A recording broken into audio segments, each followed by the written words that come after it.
fucking hood. I'm starting to get scared.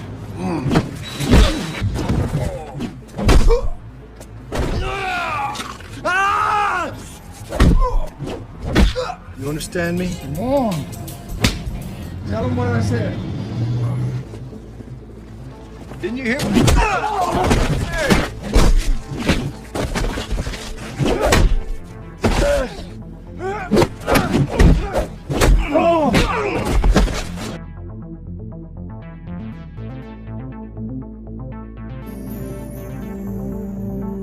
Yesterday and got a lead on some bookie joints opening up. Film diawali memperkenalkan kita kepada Tommy, seorang polisi bersih yang sangat berdedikasi tinggi terhadap tugasnya sebagai aparat penegak hukum. Diketahui kalau Tommy dan istrinya menetap di sebuah kota padat penduduk dengan tingkat kriminalitas yang sangat tinggi. A shootout took place in...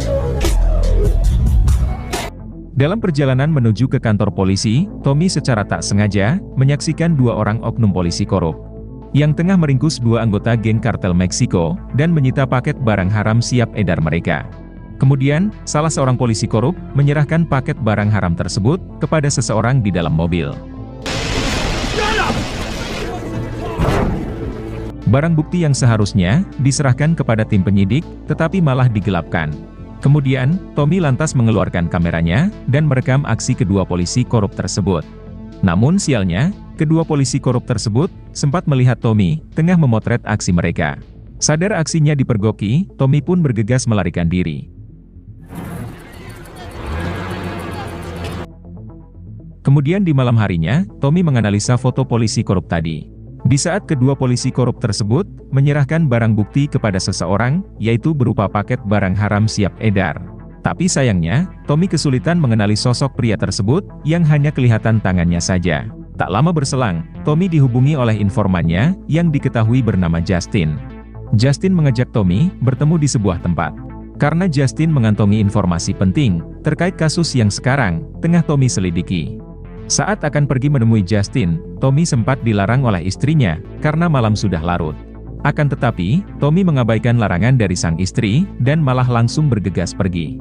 Singkat cerita, Tommy tiba di lokasi tujuan dan bersiap akan menemui Justin. Namun di tengah itu, Tommy malah ditembak mati oleh seseorang dari dalam mobil.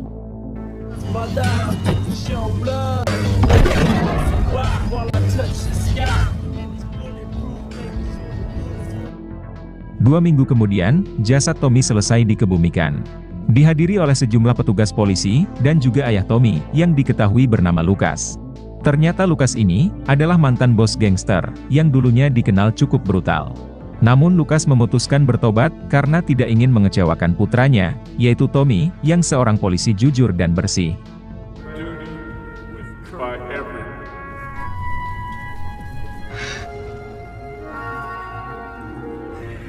Namun sekarang, Lucas akan kembali membrutal untuk balas dendam, yaitu membantai pelaku yang telah menghabisi putra sematawayangnya.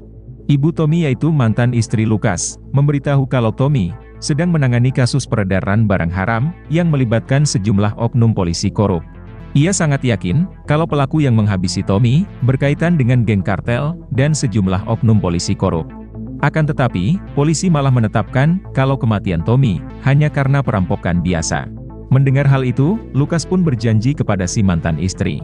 Lucas tidak akan meninggalkan kota ini sebelum menuntaskan misi balas dendam terhadap pelaku yang menghabisi putranya itu. It comes furnished. Kemudian, Lucas menginap di sebuah motel yang dijaga oleh seorang janda anak satu yang diketahui bernama Jessica. Di luar motel tersebut, geng preman malah berniat ingin merampok mobil Lucas. Mereka sama sekali tidak menyadari mobil yang akan mereka rampok adalah mobil mantan bos gangster. Starting to get scared.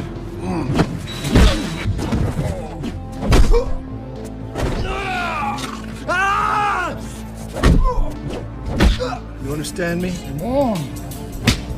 Tell him what I said. Sampai pada akhirnya, mereka semua tumbang tak berdaya. Lalu di malam harinya, Lucas menganalisa berkas kasus yang ditangani oleh Tommy guna mencari petunjuk. Di dalam berkas tersebut, Lucas menemukan kartu nama seorang polisi berikut dengan nomor handphonenya.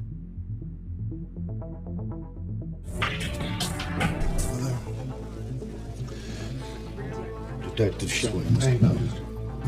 Di keesokan harinya, Lucas langsung mendatangi polisi tersebut yang diketahui bernama David. Lucas datang untuk bertanya terkait kelanjutan kasus kematian putranya.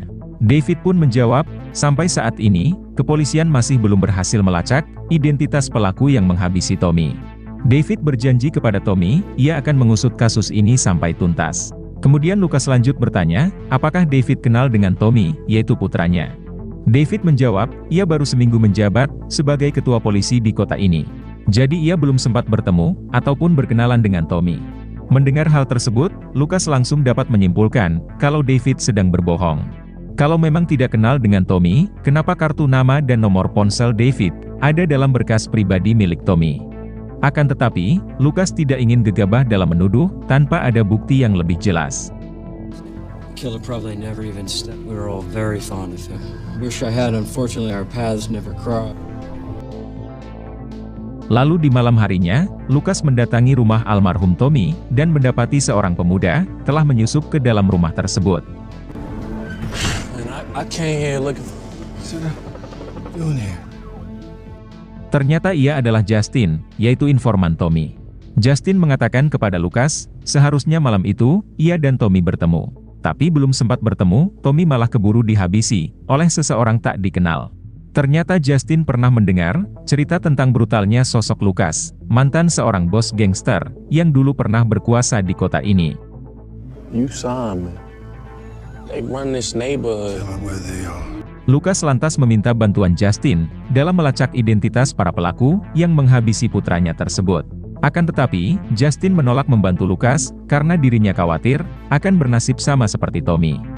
The motherfucker. I got to go, man. Yeah, me too. 1 jam setelah itu, Lucas malah diserang oleh beberapa orang anggota gangster. Namun tidak membutuhkan waktu yang lama, Lucas berhasil meratakan mereka semua.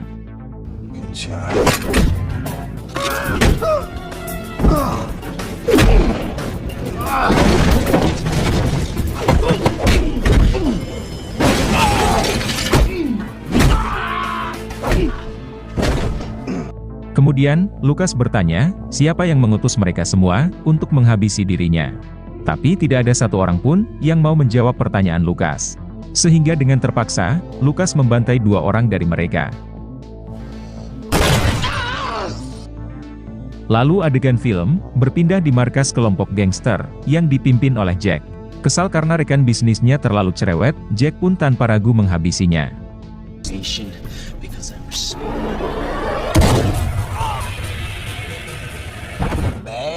Jack adalah bos gangster junior yang baru berkuasa di kota ini dan ia dikenal sangat brutal.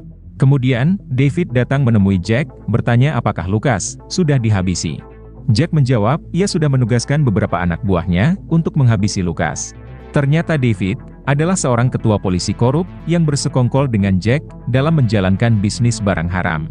Davidlah si dalang utama yang telah menghabisi Tommy, yaitu putra Lucas. Dikarenakan Tommy akan membongkar kebusukan David beserta sejumlah oknum polisi korup lainnya. David juga ingin Lucas mati sebelum ia mengetahui semuanya. Karena David mulai khawatir, Lucas yang seorang mantan bos gangster akan membrutal membantai mereka semua. Tak lama kemudian, si tangan kanan datang menghadap Jack, melapor terkait kegagalan mereka dalam menghabisi Lucas. Keadaan justru malah berbalik, Lucaslah yang malah berhasil menghabisi 2 orang dari mereka. Mendengar itu, tentu David semakin panik dan ketakutan. Paul.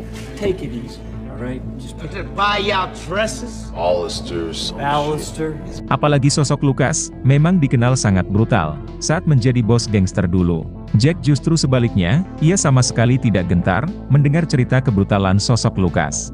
Jack menganggap dirinya jauh lebih brutal dari Lucas yang sudah tua dan sudah tidak lagi berkuasa. Sedangkan Jack sendiri adalah bos gangster baru yang sekarang paling berkuasa di kota ini. Berpindah ke Lucas, yang tengah curhat kepada Jessica terkait masa lalunya saat menjadi bos gangster paling ditakuti. Lucas mengatakan, putranya yaitu Tommy lah yang menjadi alasan Lucas untuk pensiun dan bertobat. Tapi sekarang, Lucas terpaksa harus kembali membrutal untuk mencari keadilan atas kematian putranya tersebut. Really didn't feel like I got to make it up. Di keesokan harinya, Lucas kembali menemui Justin, yaitu informan Tommy. Lucas sangat yakin, Justin pasti mengantongi informasi terkait identitas para pelaku yang telah menghabisi putranya. Awalnya Justin enggan membantu Lucas. Tetapi karena Lucas bersedia membayarnya, akhirnya Justin pun setuju. You don't have to tell me what you... I don't care whose business. You good for me, man. Justin lantas mengatakan kepada Lucas, kalau yang menghabisi Tommy, kemungkinan adalah kelompok gangster Meksiko. Kelompok gangster Meksiko tersebut, dipimpin oleh seorang pria, yang diketahui bernama Jericho. Ternyata Lucas, kenal dengan Jericho, yang pernah bermusuhan dengannya, di masa lalu. Lucas mulai curiga, kalau Jericho sengaja menghabisi Tommy, untuk balas dendam kepada Lucas. Setelah mengantongi info tersebut, Lucas langsung mendatangi Jericho. Kemudian, Justin dihampiri oleh saudaranya, yang diketahui bernama Joseph. Joseph meminta Justin, untuk menjauh dari Lucas. Dikarenakan Lucas, adalah musuh bos Joseph, yaitu Jack. Apabila Jack sampai tahu, Justin berurusan dengan musuhnya, Jack pasti tidak akan segan-segan, untuk menghabisi Justin. Ternyata Justin sengaja, mengadu domba Lucas dengan Jericho, yaitu pemimpin gangster Meksiko. Semua itu Justin lakukan, demi melindungi saudaranya, yaitu Joseph. Karena ternyata, Joseph juga terlibat, dalam menghabisi putra Lucas, yaitu Tommy. Justin takut kalau Lucas, juga akan menghabisi saudaranya itu. Talk to you for a second. What you get out of here? Hey, man. Private club. Singkat cerita, Lucas bertemu dengan Jericho, setelah sekian tahun lamanya. Lalu secara baik-baik, Lucas pun bertanya, apakah Jericho, yang telah menghabisi putranya. Secara baik-baik pula, Jericho menjawab, dirinya sama sekali tidak terlibat, dalam menghabisi putra Lucas. Jericho mengatakan, dirinya memang pernah bermusuhan dengan Lucas, tapi itu cerita di masa lalu, dan Jericho sudah melupakannya. Heard of a gang? I wanted to take him down, didn't it?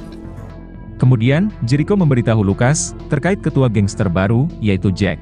Diketahui kalau Jack, bekerja sama dengan sejumlah oknum polisi korup, dalam menjalankan bisnis barang haram. Bahkan, kelompok gangster Jack, bersama sejumlah oknum polisi korup tersebut, sering merampok paket barang haram milik geng Jericho. Kemudian, menjualnya kembali dengan harga tinggi, kepada kelompok gangster luar kota. Geng Jericho tidak bisa berbuat banyak, dikarenakan geng Jack, dilindungi oleh oknum ketua polisi korup. Jericho sangat yakin, kalau kelompok gangster Jack lah, bersama sejumlah oknum polisi korup tersebut, yang telah menghabisi putra Lucas. Hal itu diperkuat, ketika putra Lucas ditemukan tewas, di kawasan kelompok gangster Jack. Mendengar pengakuan jujur dari Jericho, akhirnya Lucas sadar, dirinya telah dikibuli oleh Justin. Lucas masih bingung, apa alasan Justin, mengadu domba Lucas dan Jericho. Like me. Para tu hijo. Di keesokan harinya, ketika sedang dalam perjalanan, Lucas malah diserang oleh Joseph, dan para rekannya. Sehingga aksi kejar-kejaran, yang diwarnai baku tembak, tidak dapat lagi dihindari.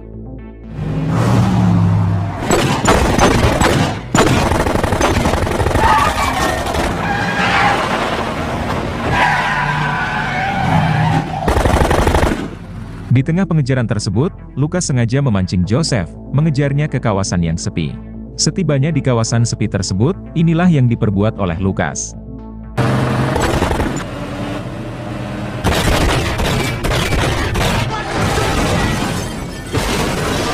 Setelah itu, Lucas langsung turun dari mobil, dan mulai menginterogasi Joseph. Terkait siapakah yang menugaskannya, untuk menghabisi Lucas. Joseph yang tidak ingin dihabisi, dengan terpaksa buka mulut. Kalau yang menugaskan dirinya, tak lain adalah bos Joseph sendiri, yaitu Jack.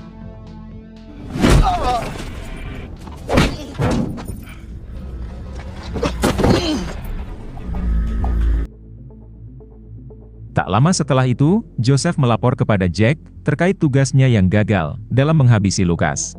Jelas Jack semakin marah, karena lagi dan lagi, anak buahnya gagal menghabisi Lucas, yang padahal, Lucas hanya seorang diri saja. Jack semakin murka kepada Joseph, yang malah buka mulut kepada Lucas, kalau Jack lah, yang menugaskan Joseph, untuk menghabisi Lucas. I ask you to do this one thing, Prue. You understand me? Yes, sir. Good. Keep your head. Kembali ke Justin, yang tengah dikejar, oleh kelompok geng Jericho. Dikarenakan Justin telah mengadu domba bos mereka dengan si mantan bos gangster, yaitu Lucas. Take care. Check out the again.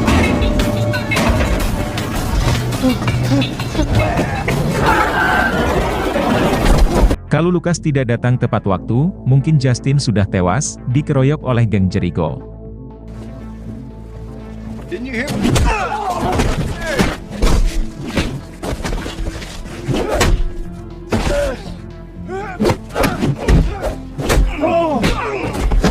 Justin langsung minta maaf kepada Lucas, karena telah mengadu domba dirinya, dengan si bos kartel Meksiko, yaitu Jericho. Justin melakukan ini semua, semata hanya untuk melindungi, saudara kandungnya yaitu Joseph. Dikarenakan Joseph, adalah anak buah Jack, yang menginginkan Lucas mati. Lucas berkata, ia tidak akan menyakiti Joseph, asalkan Justin mau memberitahu, di mana lokasi markas geng Jack. Demi melindungi saudaranya, Jack langsung memberitahu Lucas. Kalau malam ini, Jack dan gengnya, beserta oknum polisi korup, akan melakukan perampokan.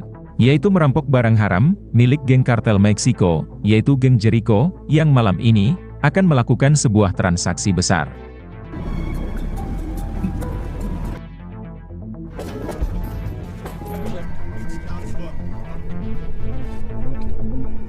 Berpindah di malam harinya, terlihat Jack dan gengnya, bersama oknum polisi korup, yaitu David, sedang memantau geng kartel, yang bersiap akan melakukan transaksi. Pada saat yang sama, Lucas sudah sampai ke lokasi transaksi tersebut. Dugaan Lucas ternyata benar, si ketua polisi korup yaitu David, bersekongkol dengan kelompok gangster Jack, dalam menghabisi putranya. Setelah transaksi selesai dilakukan, Jack langsung menugaskan semua anak buahnya, untuk menyerang geng Jericho.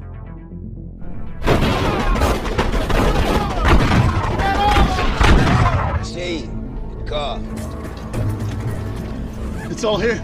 Lucas yang melihat hal tersebut, tentu ia tidak bisa membantu. Dikarenakan kalah jumlah, dan juga senjata. Setelah itu, Jack dan si ketua polisi korup, langsung membawa paket barang haram siap edar, beserta uang hasil transaksi, ke markas rahasia mereka. Kemudian, Lucas pun membuntuti mobil mereka.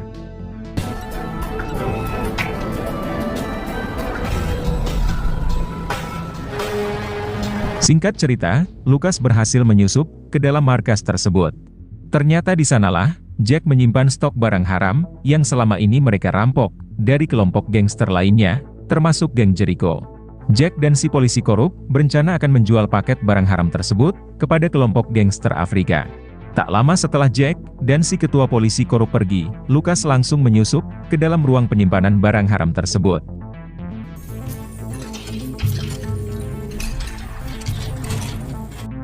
Singkat cerita, Lucas sudah berada di kamar motelnya. Tak lama berselang, Jack dan kelompoknya, mendatangi motel tersebut, untuk menghabisi Lucas. Lucas yang menyadari kedatangan mereka, langsung menyuruh Jessica bersembunyi. Sedangkan Lucas sendiri, akan berusaha melawan mereka semua.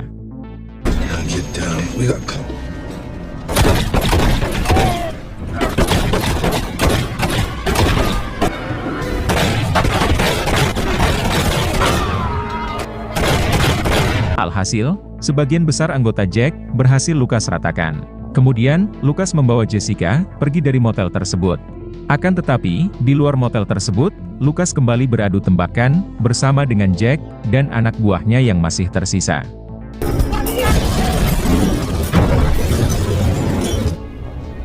Tonight. Namun sialnya, Jack berhasil menembak Lucas. Kemudian, Jessica berusaha melindungi Lucas, yang keadaannya mulai sekarat. Sementara itu, Jack memutuskan mundur, karena mendengar suara siren polisi, yang tengah mendekat.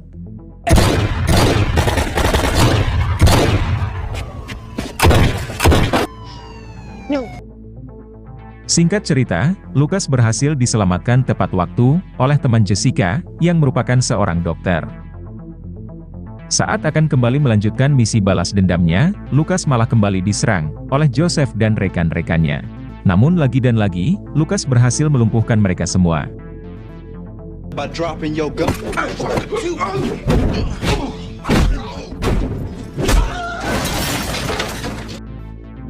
Pada malam harinya, kelompok Jack dan si polisi korup, bersiap akan melakukan transaksi, bersama dengan kelompok gangster Afrika. Namun si ketua gangster Afrika dibuat sangat emosi karena merasa telah ditipu oleh Jack. Karena setelah diperiksa, ternyata paket barang haram tersebut telah diganti dengan tepung terigu. Yang mana ternyata, Lucaslah yang menukarnya di saat Jack dan si polisi korup meninggalkan markas kemarin malam.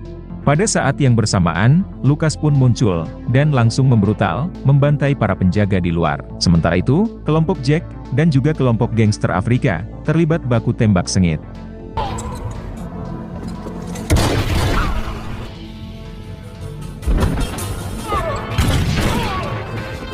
Di tengah baku tembak sengit tersebut, Lucas pun ikut nimbrung.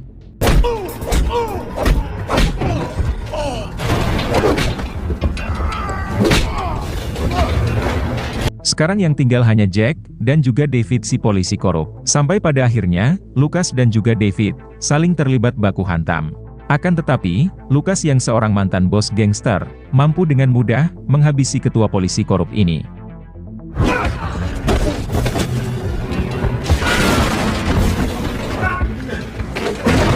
Setelah itu, Lucas terlibat baku tembak dengan Jack.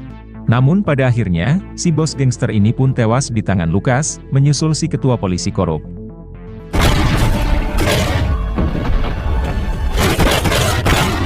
Setelah semua bandit tewas, dendam Lucas akhirnya terbalaskan. Kemudian, film pun selesai. Hood. I'm starting to get scared.